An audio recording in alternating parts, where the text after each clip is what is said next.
Okay,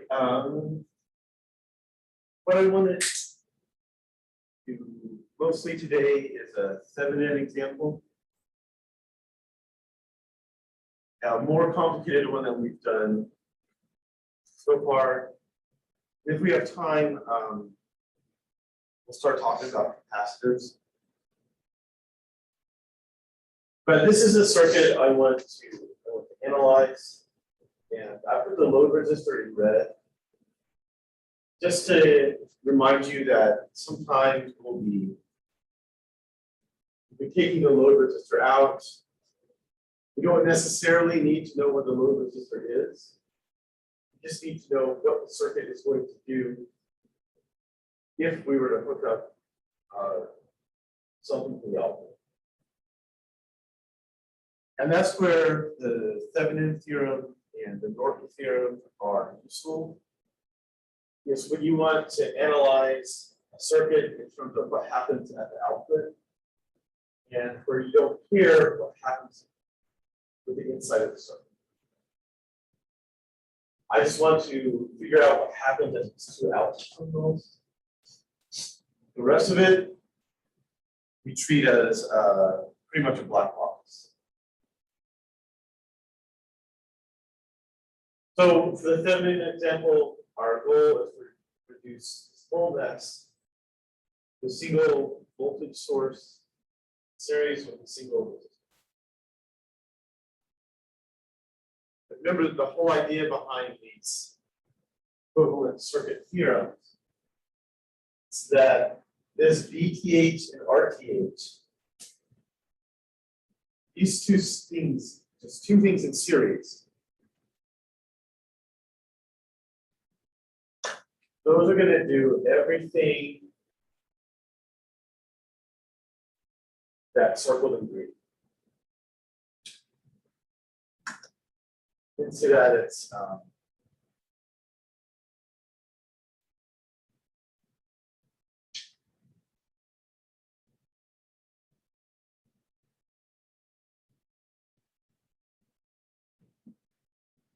all that stuff. 32-volt battery, these two resistors, third resistor, and current source. Those 5 things will be replaced by something way simpler.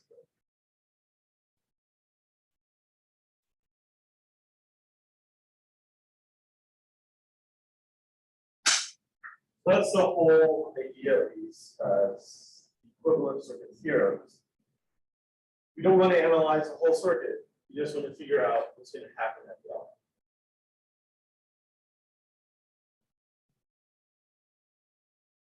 Okay, for Thevenin theorem, the first thing we've got to do is find the Thevenin resistance.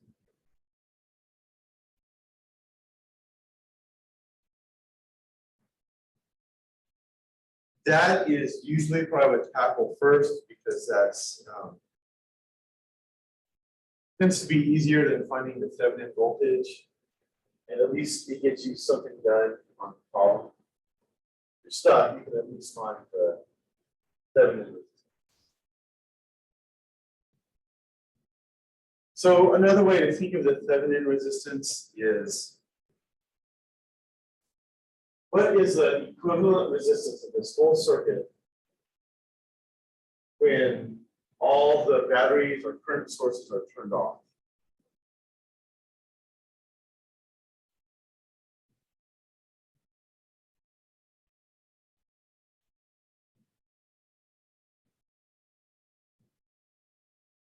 So we're basically going to turn off the circuit. Once you turn it off, you figure out the equivalent resistance, and that's the Thevenin resistance. So the way that you turn off the things in the circuit that are giving you power, we already talked about how to do the battery. You replace that with a short circuit.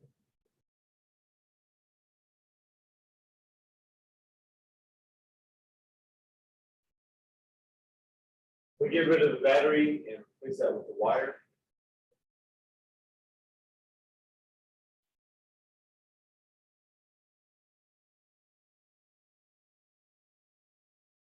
We still have R1 and R2. They look like they're in parallel now.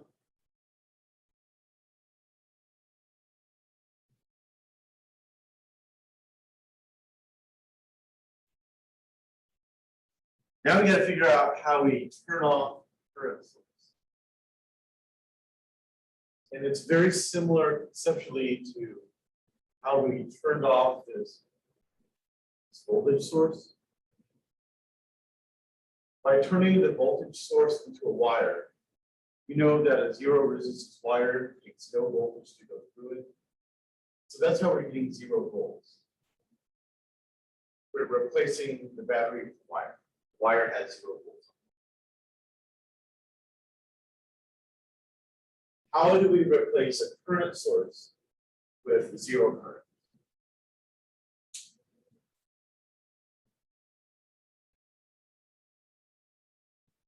Take it out of the circuit. So to turn off the battery, you make it a wire. Turn off the current source, you make it a loop.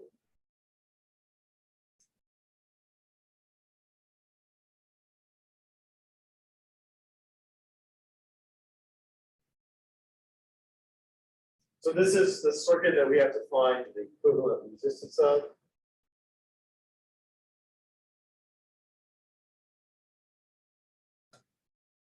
And there's a lot of stuff on here that we can simplify.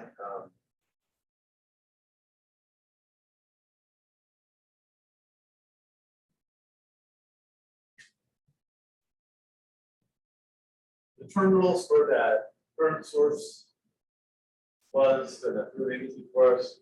Those.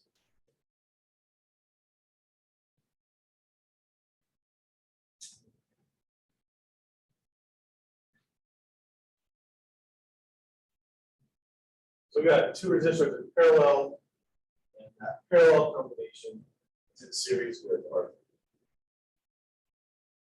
So this total resistance here is your Thevenin resistance. And we can almost just write down what the equation should be. R1 and R2 are in parallel.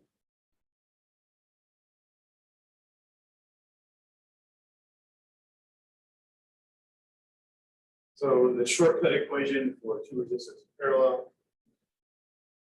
And that combination is in series with R3, so you just add in R3.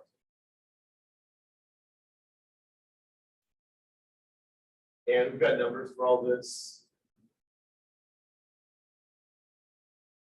R1 is 4, R2 is 12.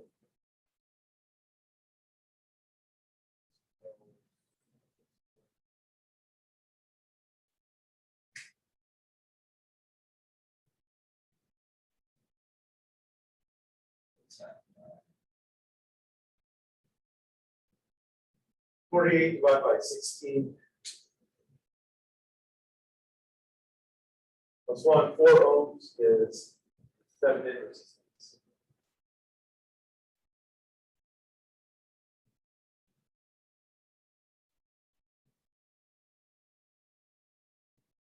Half of our circuit is done. We've got resistor. What's left is figuring out the Thevenin voltage.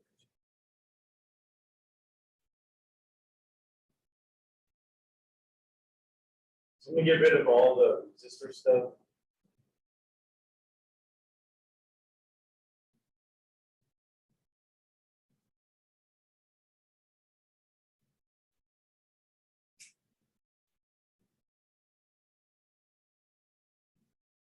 Yeah, the Thevenin resistance just 4.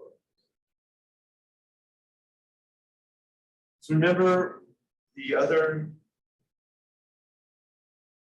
thing that we call the Thevenin voltage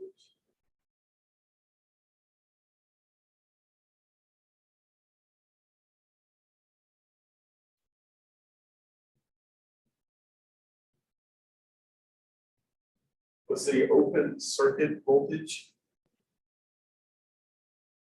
The way that you get the open circuit voltage is you make the load current 0.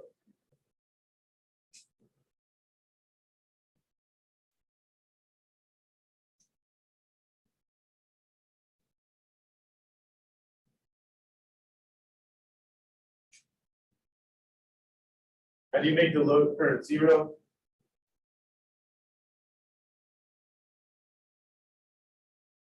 Keep the load out of the circuit. So that's the trick to do the open circuit voltage. Take the load resistor completely out. And then the Thevenin voltage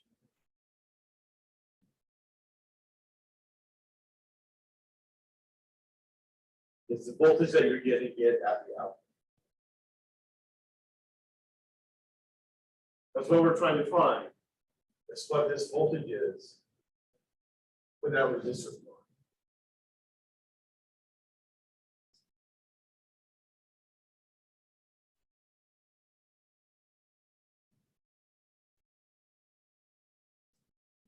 This is where the Thevenin theorem gets a little bit, I guess, harder. Same thing happens with Norton's theorem. Once you get to finding the Norton current, that's where you have to be a little bit more careful. I'm going to redraw this circuit.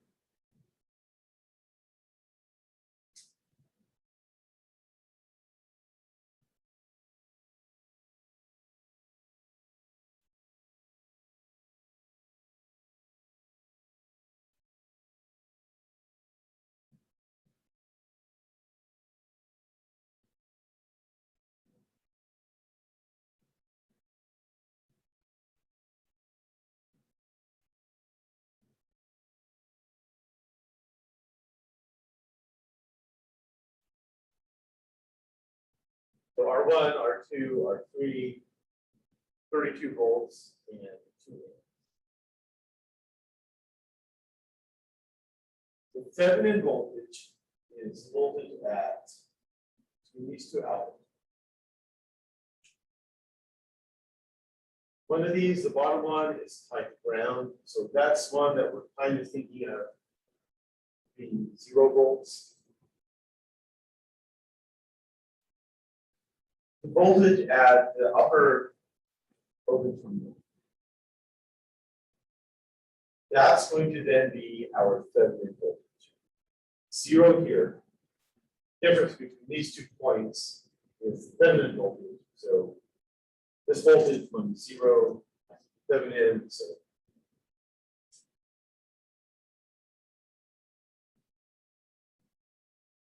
we can find the voltage right at that point. Our Thevenin.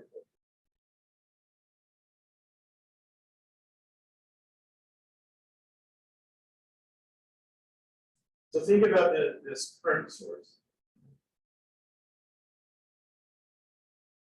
Current's going to go up.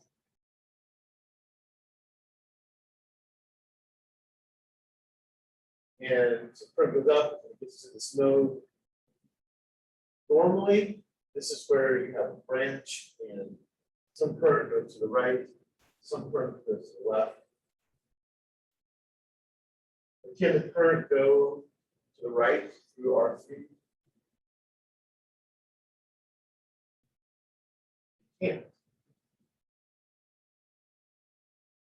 There's no connecting source, no connecting path back. So all of this 2 amps is going to go up to this node.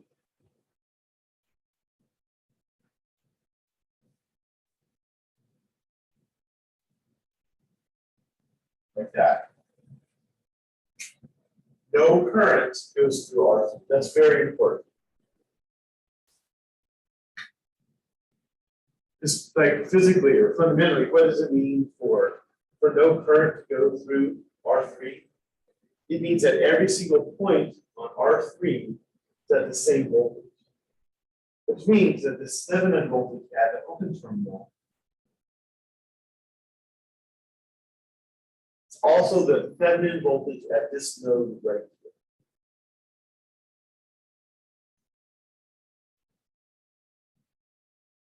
So I can completely ignore R3 for the time.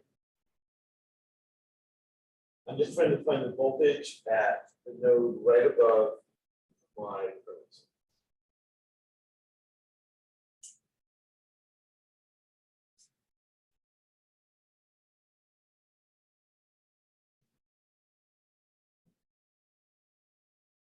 Does it make sense why this Thevenin voltage that's at the open terminal here is also the Thevenin voltage at this node? Or let me rephrase that. That was a question. It's important to understand that that's a pretty fundamental concept of if there's no current going through something, every point is going to be the same voltage.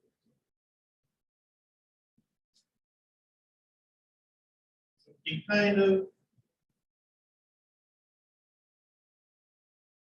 forget about R3.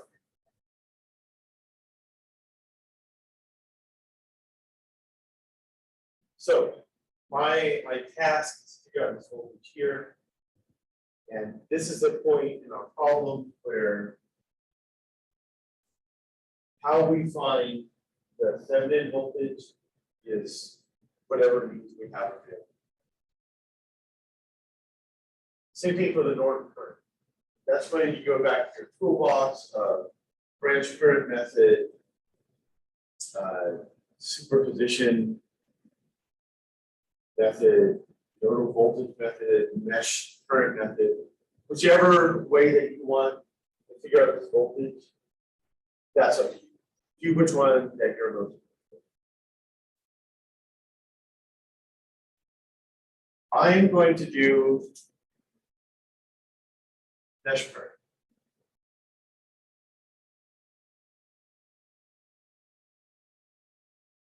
To me, that makes the most sense. I think that's a good compromise on doing the branch current method. So I need my two. I have two loops here. This right loop and the left loop. So I'm going to have two currents.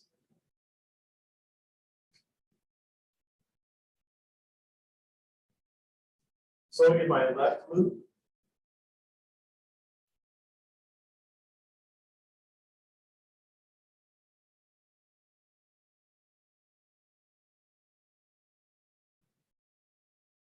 call that IA.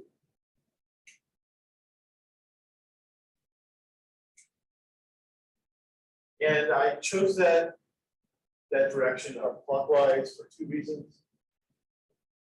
For one reason, and that's that it jives with this battery.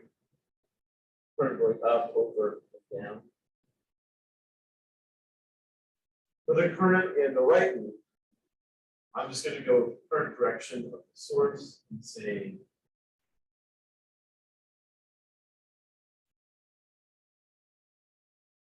counterclockwise to IB.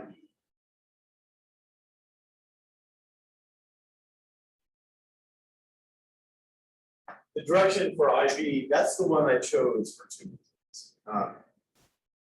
One is it's in the same direction as the current source.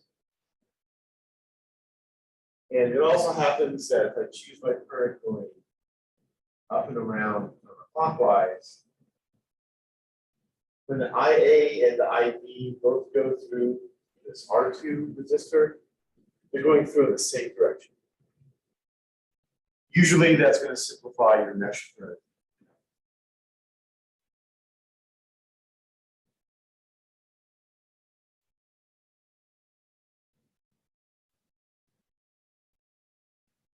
All right.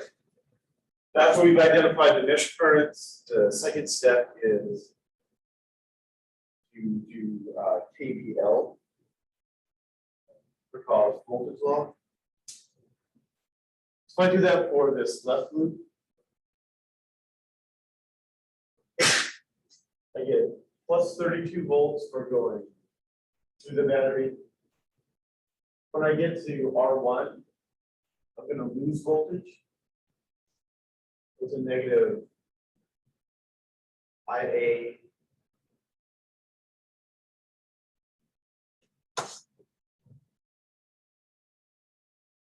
So that's negative 4 IA. R1 is 4 ohms of IA.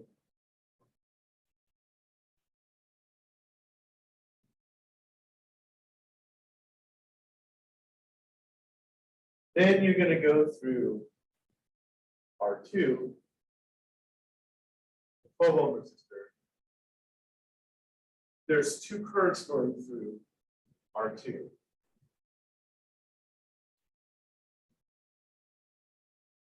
IA plus IB. That's all three circuit elements in this left loop. So just got to add up to these.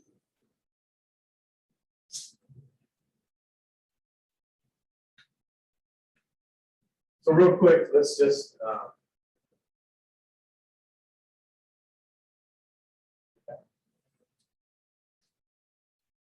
same deal with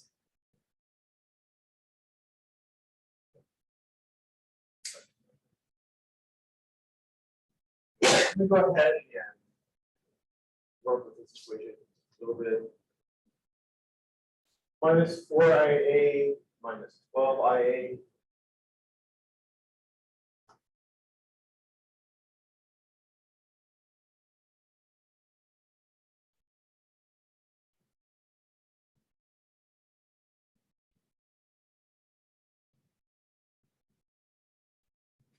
So I just undid this part there.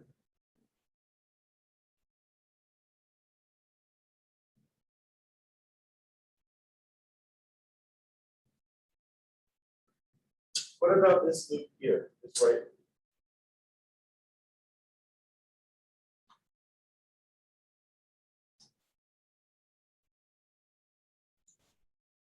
This one is separately simple.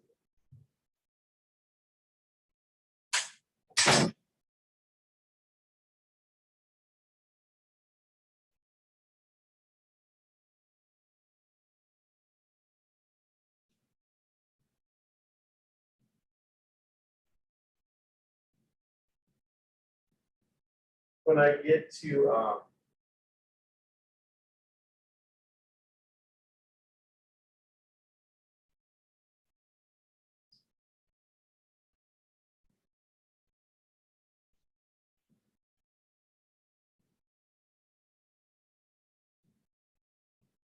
where does this current IB come from? Coming from this current source here. So you have 2 amps going from a current source. None of it goes through R3. So this mesh current IB is the 2 amps.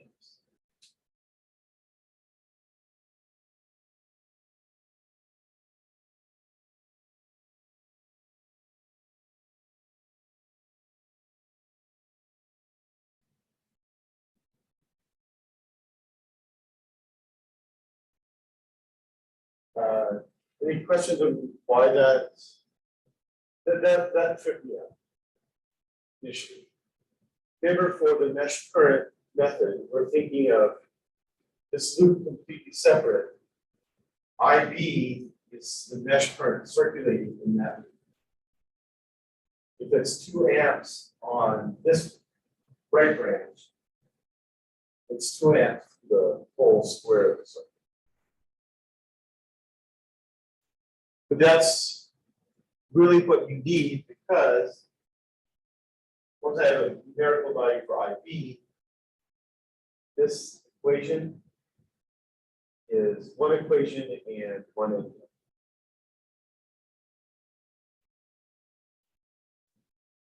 (32 minus 16 IA).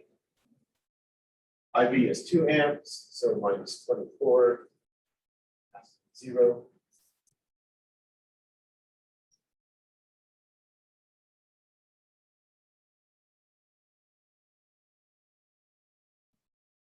So 16 IA is what?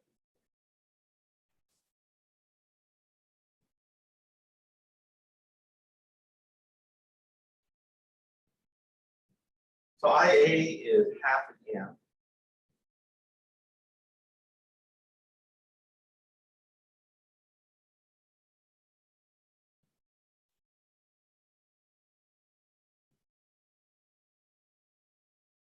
So, before I go any farther, I'm gonna erase some of this. But this is just algebra solving for IA.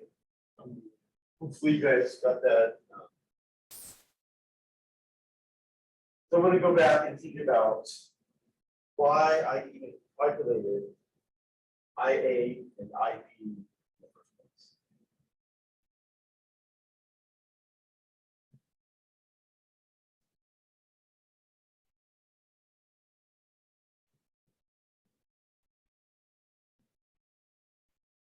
Remember, I'm looking for 7 voltage, which we decided was the voltage at this point right here. I haven't done anything to give me any kind of voltage yet. But what I have gotten from my mesh current method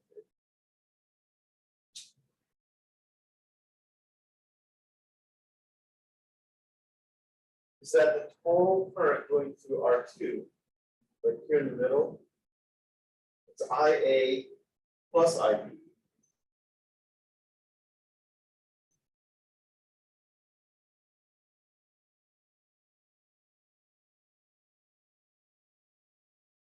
So we know that when we're finding this Thevenin voltage, the current through I2 is 2.5 amps.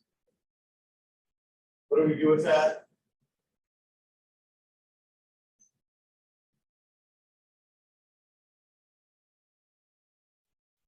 This V Thevenin, that is just going to be the voltage drop across resistor R2. I just found the current through R2.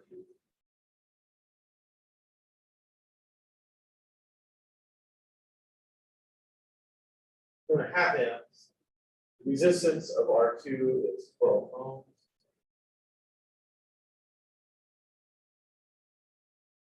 Whatever that is. It should be 30 volts.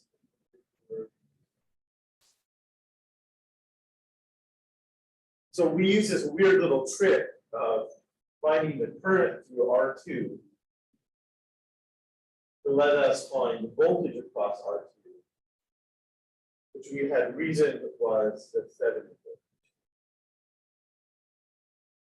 So even though this we're working on a Thevenin theorem example, we had to resort to one of these other methods at some point. That's going to happen in almost every time, almost every example.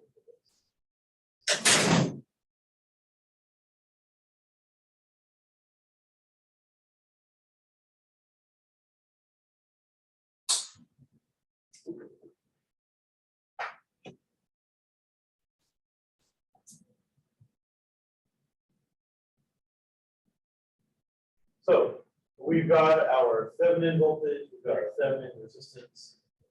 We have everything that we need to simulate this complicated circuit with just one battery and one resistor. Let's go a tiny bit further.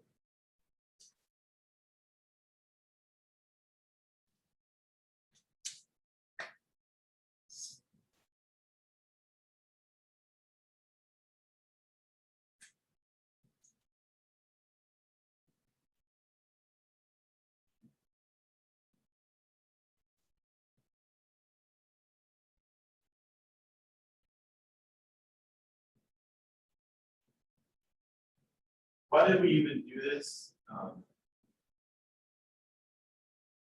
We want to know what happens to our circuit when we put in focus.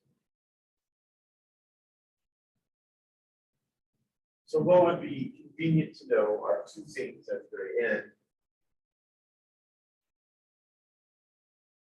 What's the voltage on our load resistors? And what's the current from the load resistor? This last part is easy, and this, what I'm going to do now is the last step for every Thevenin Remember, whenever you do Thevenin equivalent circuit, this picture minus these specific values. This picture is always what you're going to end up with. Your load in series with Thevenin resistor, in series with the Thevenin resistors. This is always the last stop for Thevenin's.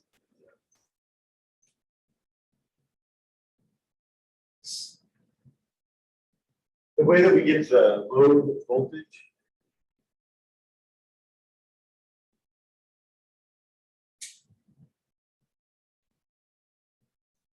Remember, this is just a voltage divider. So this Thevenin voltage is shared between the Thevenin resistor and the load resistor.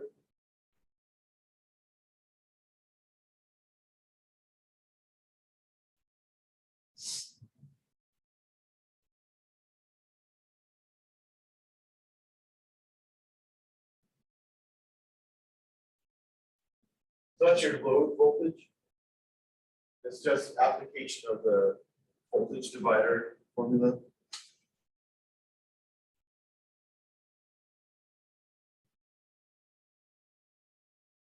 Getting the load current, that's kind of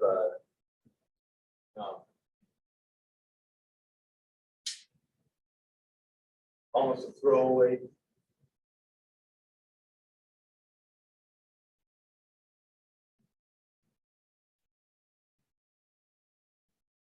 IL is PL over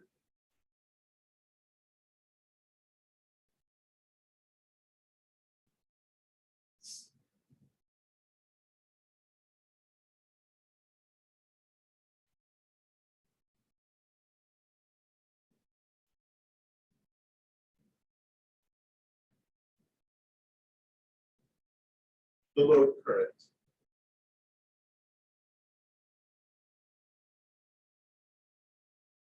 Two ways you can do it. How I was thinking about this was it's the Thevenin voltage that's making the circuit go.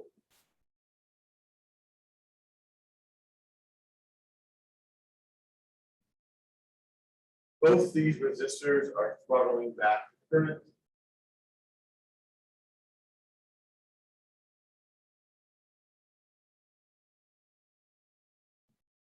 So I just do the total resistance R Thevenin plus R load.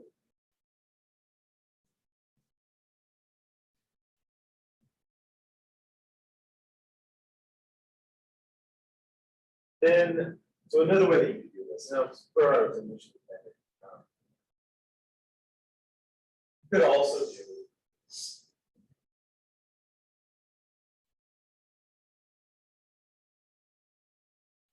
PL over RL. There's our PL.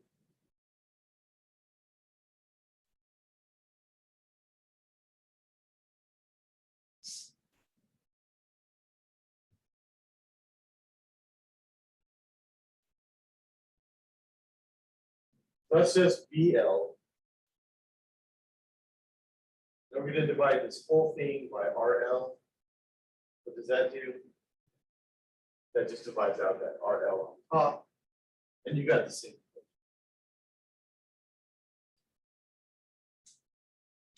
So these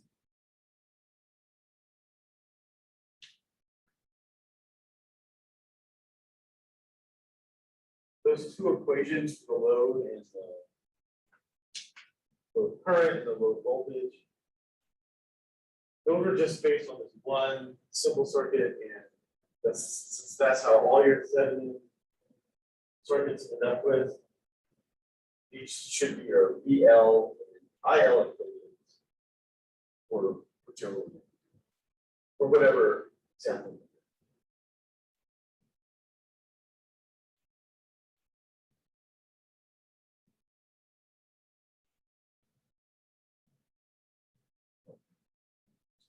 For me, what's hardest about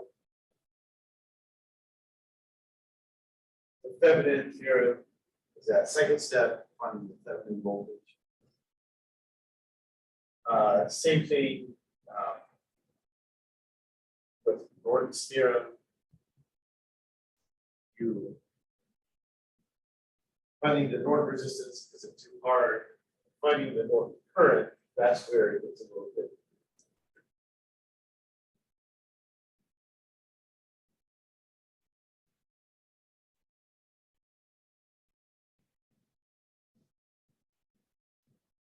We only have a few minutes left. About 12 minutes left. I'm going to set up how you would do this example with Norton's. It's the same circuit.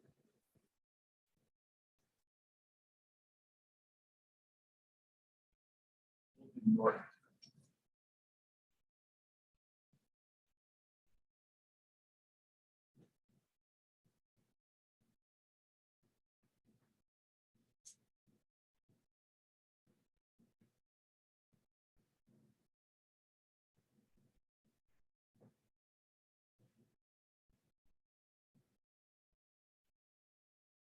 So our goal here is we want this mess of a circuit to look like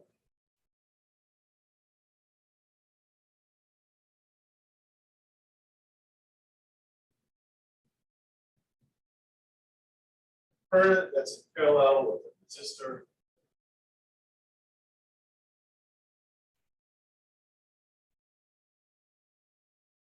Then that goes to our load.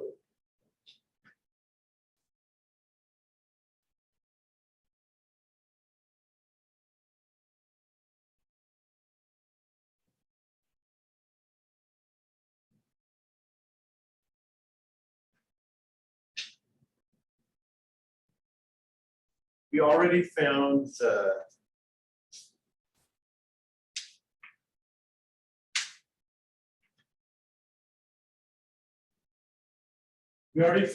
what the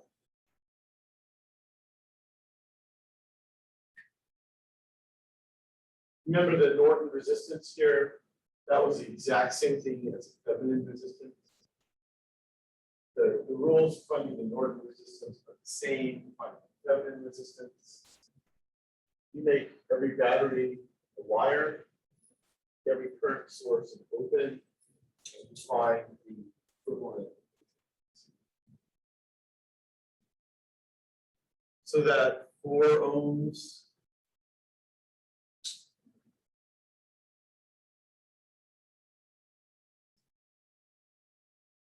that still holds for this again.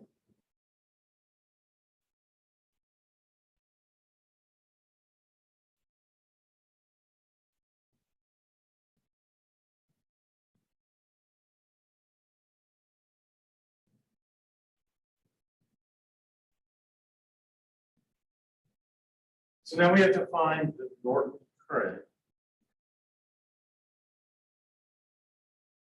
And we called that short circuit current. And that was the current that we had through the load resistor when you replace it with just a piece of wire.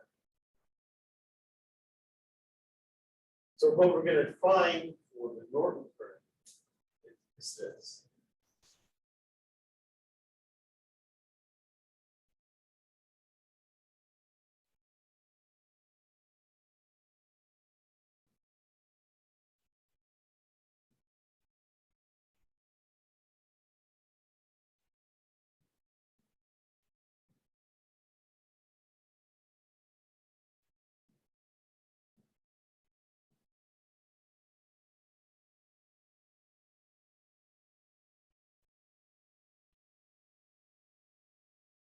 So we have to replace our load resistor with short circuit.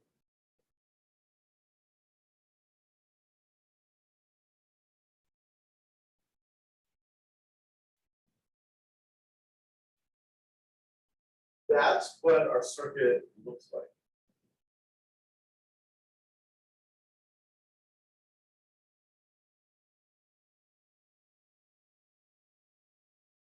The Norton current, where is that on this picture? That was the current to the short circuit.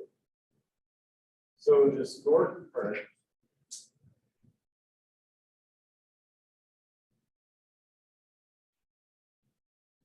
Right there.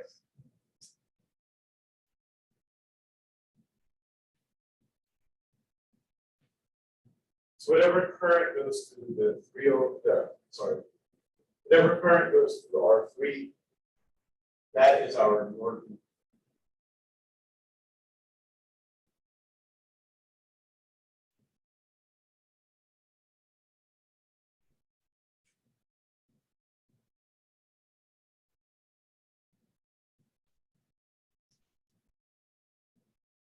So here's how I would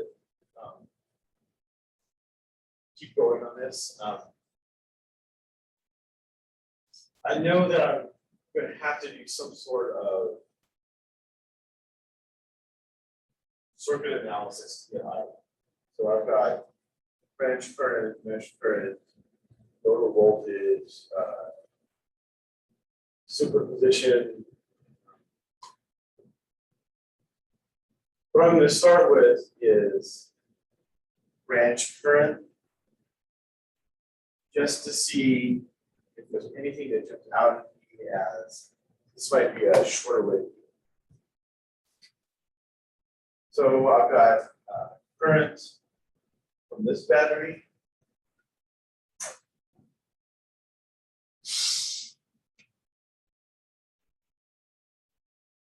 Call that I1.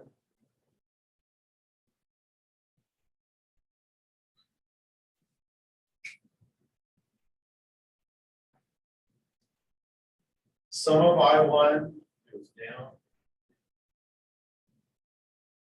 Some of I1 keeps moving to the right.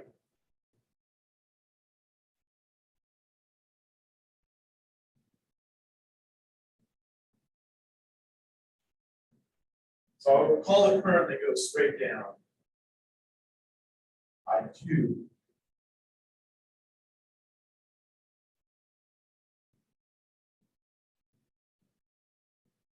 This current that's going straight after this node.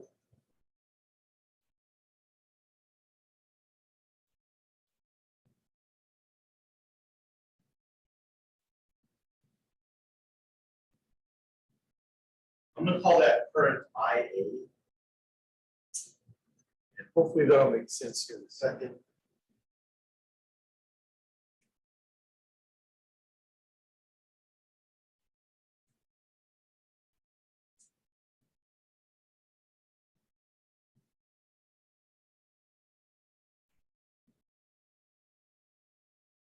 So I have one possible ACL, I1 equals I2 plus IA. When I get to this other junction here, what I have happening is 2 amps going up, hitting this node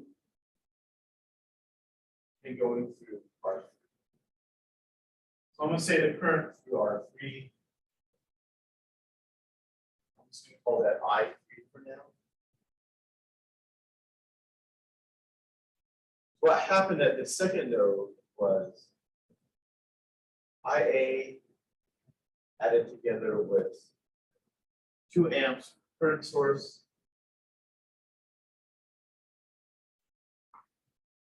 And together that was I.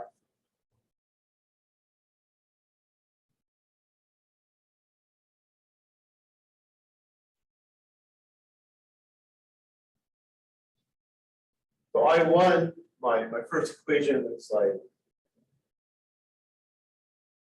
2 plus I3 minus. I just did a substitution for IA in this equation. IA is I3 minus 2.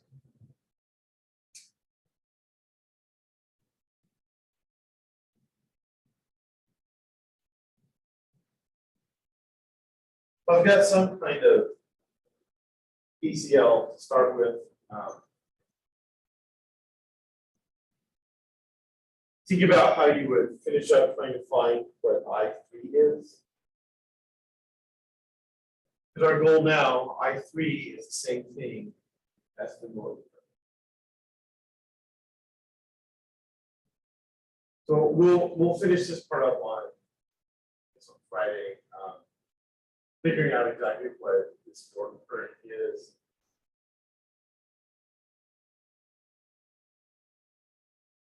And then we can check it by the Norton feminine equivalence. But we'll check our Norton current with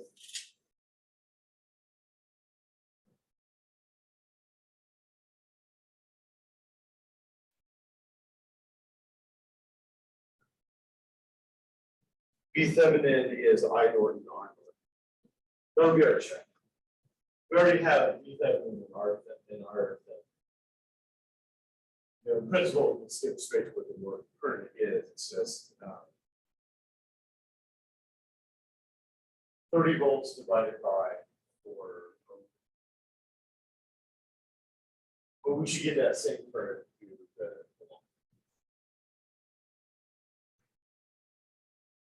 right. Questions about any of this part? So Friday we'll wrap this up and talk about it. Thanks, Dr. X. See you guys. Have a good day.